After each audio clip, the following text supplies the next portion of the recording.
I'm sure you heard of the term called polyglot.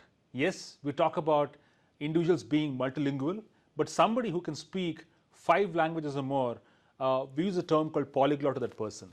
However, this is TGIF, and what is polyglot got to do with technology? Watch this episode to understand more on this.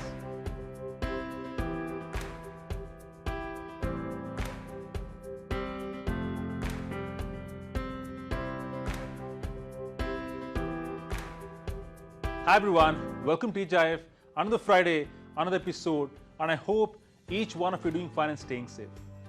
I mentioned the term polyglot. Yes, this term has a lot of relevance in the world of technology, especially considering the current times where modern application patterns are being applied to a lot of legacy systems which are dominantly perceived to be monolith in nature, and now we're looking at microservices architecture pattern across the board.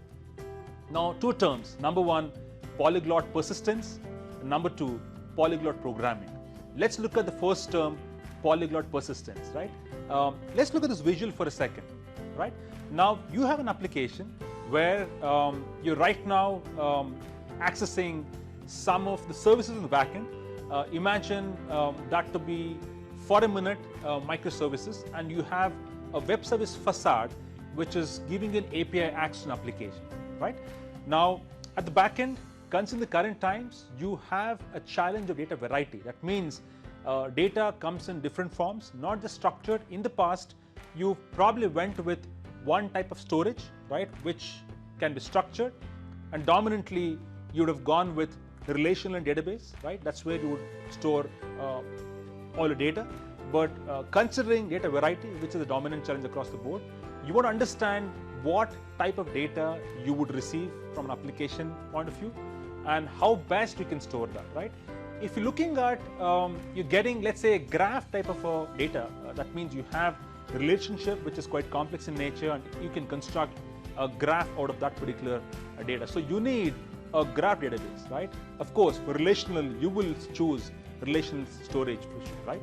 And if data is coming in document format, let's say JSON as an example, you need a document database. Of course, when you talk about key value pair, in the past, we went with relational store itself to store key value pair, right? But is there a better database which can help us store key value data and also help us retrieve faster? So that's where you want a key value store. Of course, if you look at columnar database for better performance, of course, the data is unstructured, you need column family databases. Now we're talking about multiple types of data storage which are chosen depending on the type of data you want to store, right? If you have a complex relationship, and eventually if that comes across as a graph, you need a graph DB.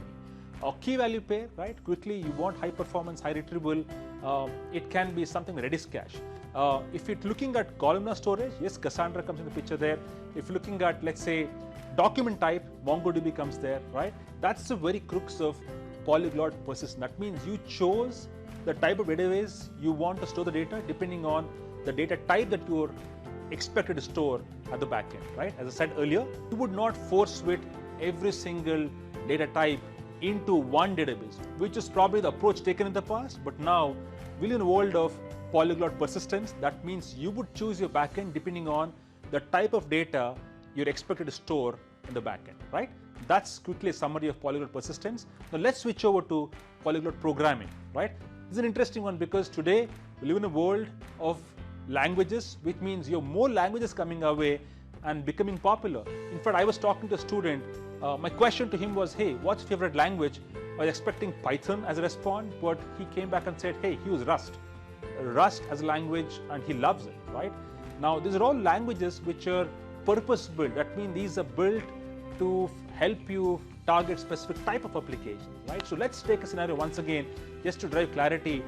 So if you look at the screen right now, we're looking at a multi-architectural pattern here. I said earlier, microservices is one of the most popular architecture pattern. Now in this case, you're looking at, you have various functions that are capsuled as microservice, right? For example, if you look at microservice number 10, there might be a need for you to use signal R, right? The requirement expects you to perform real-time communication. So the best way to do that is signal R, right? Or for that matter, if you want to build a stateless process, right? Golang is preferred there.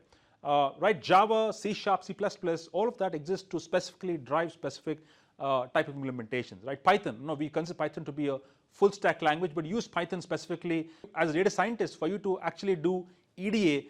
Python and R are most preferred. You would not use a C++ or a C# there, right? So with that, to drive clarity, yes, when it comes to choosing a language, you have a choice, and you choose a language depending on the functional implementation expectation, right? So gone are the days where you standardized one language to build everything in enterprise. So that's the very crux of what is a polyglot and what is relevance in the world of technology. So polyglot persistence and polyglot programming. These are the two essential components which drives a technology strategy for an enterprise when it comes to choosing a language and so is a repository. So in summary, if you're looking at building highly performant, highly relevant application of today, you would absolutely consider polyglot persistence and polyglot programming for your organization. So with that, thank you so much for watching. A wonderful Friday, a great weekend ahead. Bye-bye.